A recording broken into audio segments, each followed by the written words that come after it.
Standing imposing over the long table, seating dozens of soldiers, the Dust General asked everyone unlucky enough to be sitting down. Slamming his hands on the table in anger, he began his inquisition. Now, gentlemen, care to tell me how the fuck we lost an entire strategically crucial compound to a single wounded soldier?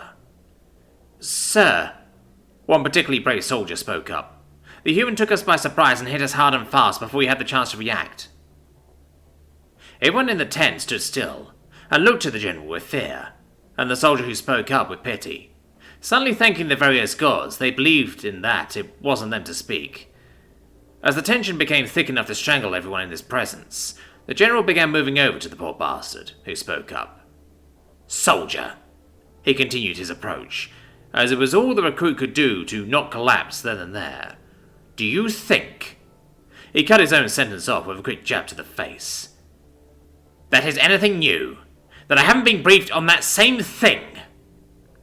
His anger continued to crescendo. So many goddamn times already! Corporal punishment was not uncommon among the ranks of the 197th Infantry Division, but not a being there could remember their commander ever being so vicious, carrying his assault on after the soldier had already been blooded and passed out. Many of them were surprised he let the soldier even live, and didn't shoot him then and there for insubordination.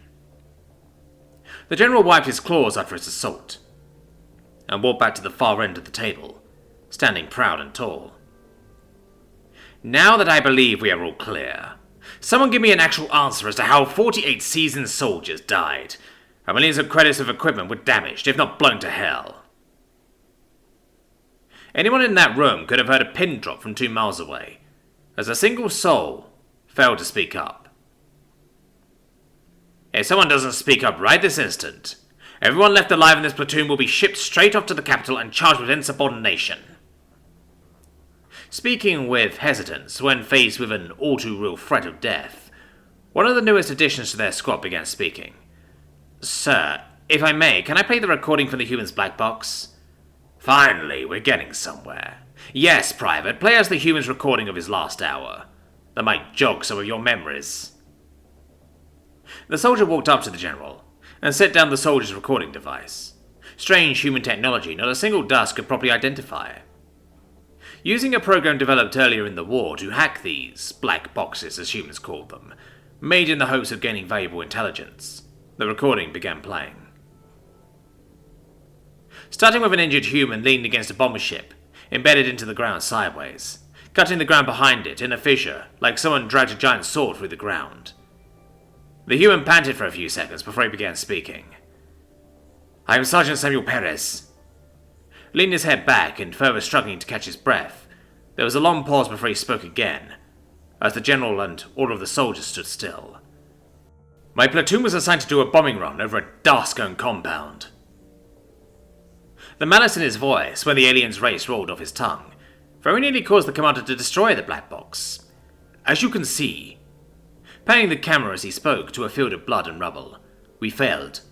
We were shot out of the sky by point defense autocannons. Through some divine stroke of luck, I am still alive. He gulped and began the arduous and seemingly painful process of standing up, causing some of the soldiers to wince and earning them a disapproving glare from their seniors, trying to keep the wrath of their commander at bay. I've gathered the supplies that could be salvaged from the wreckage. He panned down, showing off a stash of machine guns, plasma pistols, and hand grenades. And I'm going to take the fight to those bastards. I won't be able to talk much when I start my assault into their base. Grim determination on his face, he injected his arm with what could only be assumed to be a type of painkiller. I'm not naive enough to assume I have a chance of survival, but when this recording gets back to command, record my last words as follows.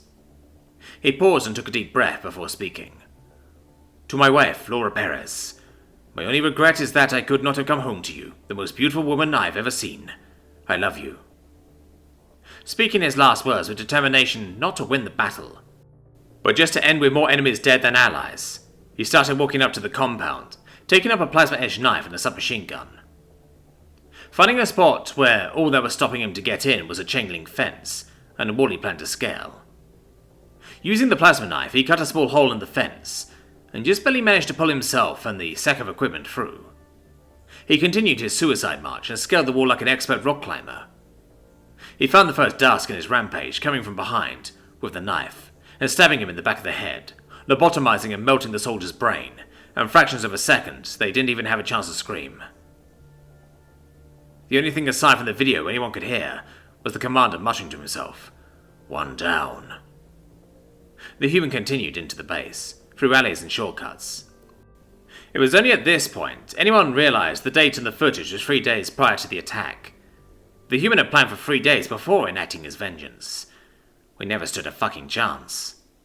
Yet the slaughter continued, breaking his silence and charging through one of the guard towers, gunning down 3 soldiers, taking them by surprise, and killing them with brutal efficiency. 4 total, the commander muttered.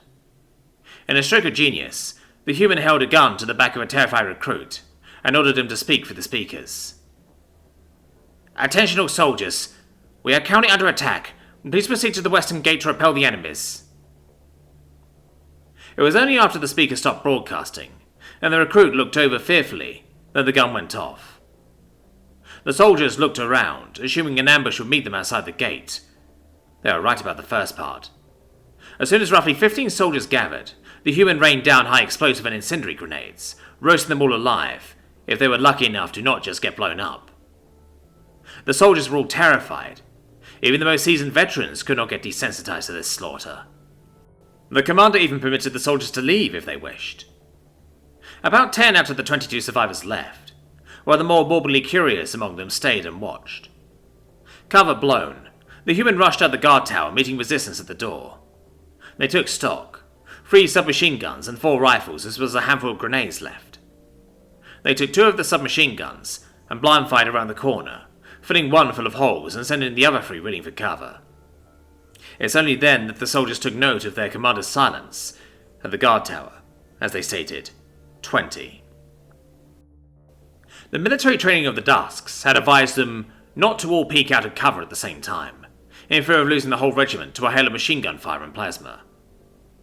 They peered their heads out one by one, and got around between their eyes like targets at a firing range. 23 dead. The human, now watching them fight this well, they deserve respect. Samuel charged into a hangar where the interceptor ships were held. Another small group of 8 more Dusks opened the door to the hangar, to their horror of staring down the Samuel, in one of our ships, with all the weapons charged. Firing every weapon at once and sending 8 more soldiers to their maker, he fired several shots into the engine of the ship, ensuring it would set off a chain explosion in a mere few minutes. Dear God, 31. Stumbling out of the chamber, he threw grenade after grenade and emptied any gun he deemed not useful, sending any survivors left fleeing for cover. Once they began cowering in buildings, he threw an incendiary grenade through every door he could find, burning 6 more alive in the process. 30. The commander paused for a moment. 37. 2 more were foolish enough to try and meet Samuel in direct combat.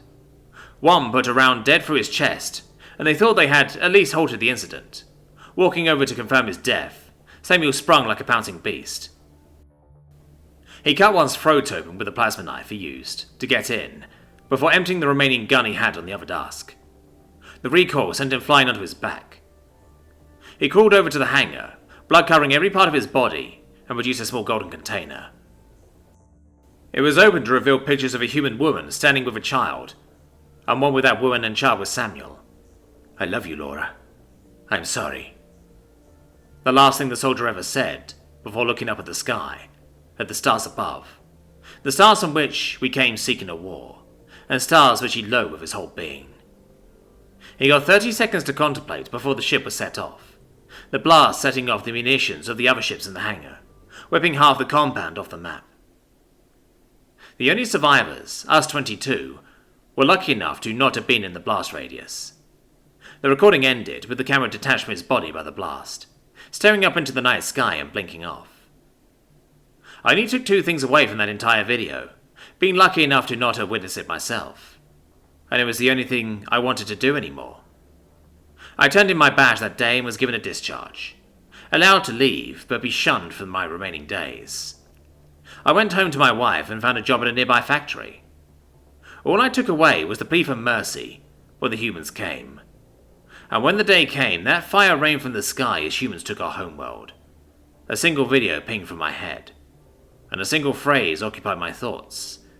We never stood a fucking chance.